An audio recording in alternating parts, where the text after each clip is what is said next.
Previous class के अंदर हमने जो है वो चार्ल्स लॉ और बॉयस लॉ की मैथमेटिकल फॉर्म और ग्राफिकल रिप्रेजेंटेशन भी जो है वो कर ली थी।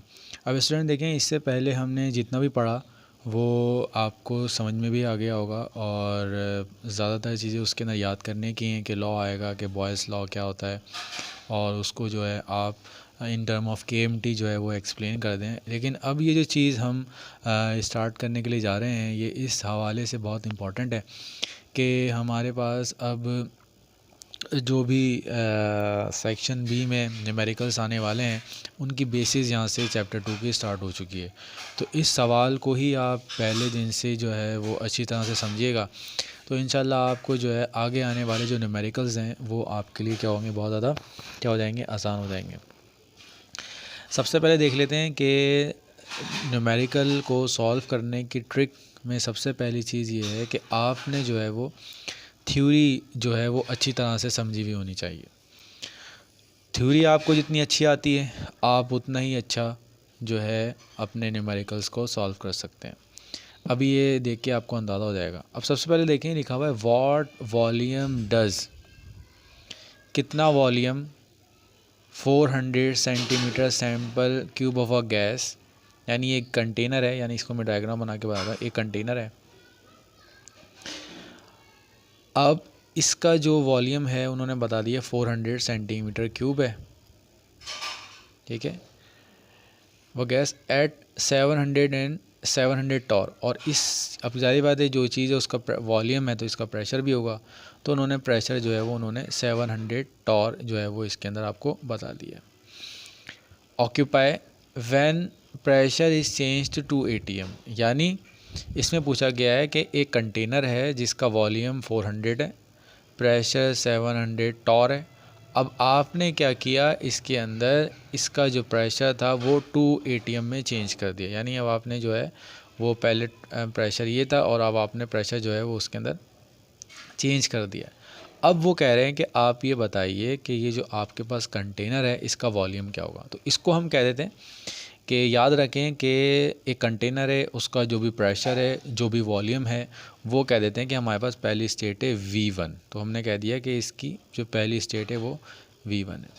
अच्छा, ये प्रेशर था, इसको हमने कह दिया P1 जो है वो हमारे पास 700 टॉर हमें दिया गया। अच्छा, अब जब भी ये न्यूमेरिकल्स आएंगे तो याद रखें कि हमने SI यूनिट्स को यूज़ करना है, और SI यूनिट जो होता है वो हमारा DM क्यूब होता है। तो जब भी आपको सेंटीमीटर क्यूब नज़र आए तो आपने क्या करना है, उसको 1000 से डिवाइड करवा देना है, ठीक है। जैसे ही आप 1000 से डिवाइड कराएंगे तो ये आपका कन्वर्ट हो जाएगा किसके अंदर, DM क्यूब के अंदर ये आपका कन्वर्ट हो जाएगा। पहली चीज़ तो ये याद रखें, हमेशा याद रखें जब भी आपको वॉल्यूम दिया जाए, अगर DM क्यूब में दिया गया है तो सही है, और अगर DM क्यूब में नहीं दिया गया तो आप उसको सिंपल सा 1000 से डिवाइड करेंगे। इसी तरह से हमारे पास जब भी वॉल्यूम दिया जाएगा तो वॉल्यूम में आपने क्या करना है, अगर ATM दिया गया है तो इट्स ओके, लेकिन अगर टॉर दिया गया है तो टॉर को आपने क्या करना है, ATM में कन्वर्ट करने के लिए सिंपल से याद रखें 760 से आपने क्या करना है, इसको डिवाइड करना है। जब आप इसको 760 से डिवाइड करेंगे तो 760 से डिवाइड करने की वजह से ये आपका जो है वो ATM में आपके पास क्या हो जाएगा, कन्वर्ट हो जाएगा। 0.92 ATM जो होगा ये आपके पास आ जाएगा स्टूडेंट्स, ठीक है। अच्छा, ये हमने डेटा बना लिया। अब क्या था कि वॉल्यूम V1 था, प्रेशर P1 था। अब आपने क्या किया, इसका pressure is change to P2, यानी अब नई स्टेट पे आ चुका है, यानी अब हमारे पास P2 जो है, P2 इज़ 2 ATM, और बोला गया है कि अब इसका वॉल्यूम बता दें। तो फिर ना व्हाट वॉल्यूम डज, कितना वॉल्यूम, अब आप कहेंगे तो वॉल्यूम दिया गया नहीं, कितना वॉल्यूम ऑक्यूपाई करेगा कि जब हमने प्रेशर को चेंज कर दिया है 2 ATM के ऊपर, ठीक है। अब सबसे पहली चीज़ याद रखें कि आप अपना जो भी थ्योरेटिकल चीज़ हम पढ़ के आ रहे हैं, 2 लॉ पढ़ के आ रहे हैं। 2 लॉ हमारे सिंपल से हैं। क्या, कौन से लॉ हैं कि प्रेशर और वॉल्यूम में जब भी रिलेशन आएगा तो फ़ौरन समझ जाएं यहाँ जो इक्वेशन यूज़ होनी है वो हमारे पास जो है वो बॉयल्स लॉ वाली जो ये इक्वेशन है वो हमने क्या करनी है, यूज़ करनी है। तो ये चीज़ आपने पहचान, और ये चीज़ आप जब भी पहचान पाएंगे जब आपने थ्योरी को अच्छी तरह से पढ़ा होगा। और बॉयल्स लॉ मैंने आपको बढ़ा दिया था कि बॉयल्स लॉ में क्या होता है, Boyle's law is basically a relationship between volume and pressure at constant temperature and mass. तो अब इसकी जो इक्वेशन है वो आपको पता है, आपको P1 V1 is equal to P2 V2, ये हमारे पास दिया गया है। अब यहाँ पर देख लें P1 जो है वो आपका 0.92 है, ठीक है, और ATM है। वॉल्यूम जो हमें दिया गया है वो आपको 0.4 DM³ दिया गया है। P2 जो हमें दिया गया है इट्स 2 ATM, और वॉल्यूम जो है वो हमने क्या करना है इसके अंदर मालूम करना है, ठीक है।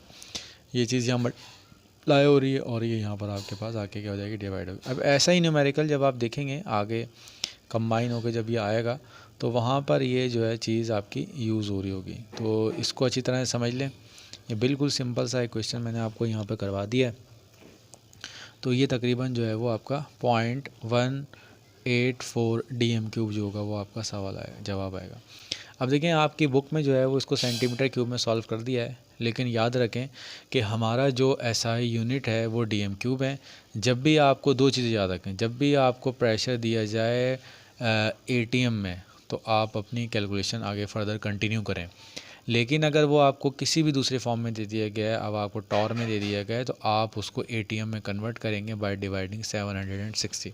तो स्टूडेंट ये पहला जो था न्यूमेरिकल था जो हमने जो है वो सॉल्व कर लिया है। तो अब जाहिर सी बात है, अब इसमें आप लगा के देख लें कि यहाँ जो पहले प्रेशर था वो आपके पास 0.92 ATM था।